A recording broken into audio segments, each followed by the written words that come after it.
Ju njohim me edicionin informativ të lajmeve. Kjo është Radio 7. Presidenti e Kosovës Vjosa Osmani konfirmoi se ka pranuar ftesën personale nga presidenti i Shteteve të Bashkuara të Amerikës Donald Trump për të marrë pjesë në bordin e paqes. Kosova është përzgjedhur si nga vendet anëtare themeluese të një organizate të re ndërkombëtare e themeluar nga Shtetet e Bashkuara të Amerikës. Ajo thekson se pjesëmarrja e Kosovës në këtë organizat nuk përfshin detyrime financiare. Ky është një zhvillim, do të thoja, i një rëndësie historike për Republikën e Kosovës. Në radhë të parë për shkak se kjo është një organizatë ndërkombëtare, pra është antarësim i Republikës së Kosovës në një organizatë ndërkombëtare dhe atë si një ndër anëtarët themeluese të kësaj organizate. Osmani ka vlerësuar se kjo nismë e re ndërkombëtare ka potencial të jetë një nga më të suksesshmet në historinë moderne, duke lidhur drejt për drejt me leadershipin e presidentit amerikan. Kam besim të plotë që kjo organizatë ndërkombëtare do të jetë një ndër organizatat më të suksesshme në historinë moderne të botës. Në radhë të parë për shkak të leadershipit të guximshëm dhe vizionit të presidentit Trump dhe të Shteteve të Bashkuara të Amerikës.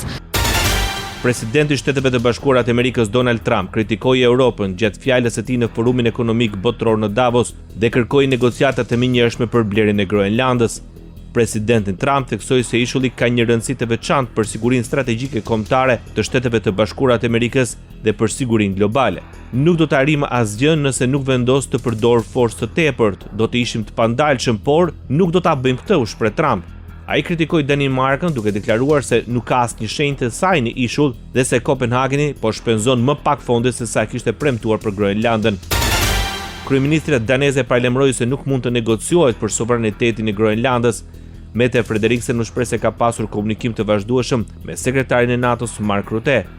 Ne mund të negociojmë për gjithçka politike, sigurinë, investimet, ekonominë, por nuk mund të negociojmë për sovranitetin ton. Jam informuar se ky nuk ka qenë rasti, deklaroi kryeministra daneze. Sipas saj, mbretëria e Danimarkës dëshiron të vazhdojë të angazhohet në një dialog konstruktiv me aleatët se si mund të forcojmë sigurinë arktik, përfshirë kupolën e artë të Shteteve të Bashkuara të Amerikës, me kusht që ajo të bëhet duke respektuar integritetin territorial.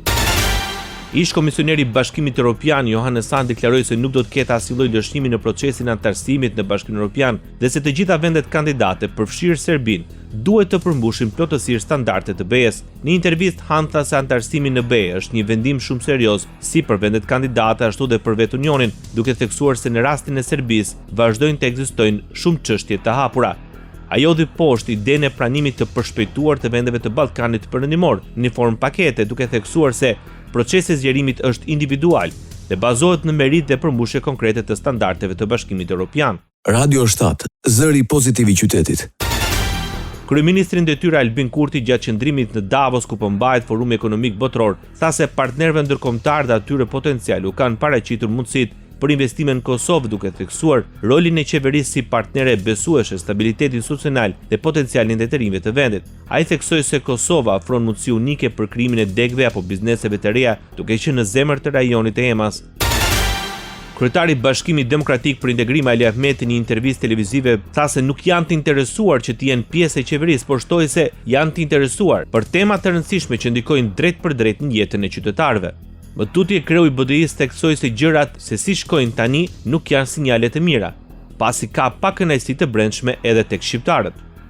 Ne nuk jemi të interesuar të jemi pjesë e qeverisë, sepse tani është bërë që ta themi goxha pazar në këto punë.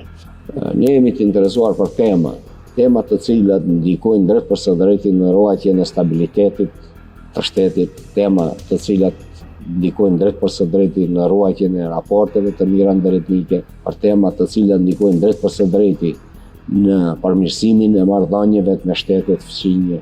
Do të këta janë tema goxha të rëndësishme, janë tema që përfitojnë nga të gjithë qytetarët. Ndoqët lajmet shkurt në Radio 7, zëri pozitiv i qytetit.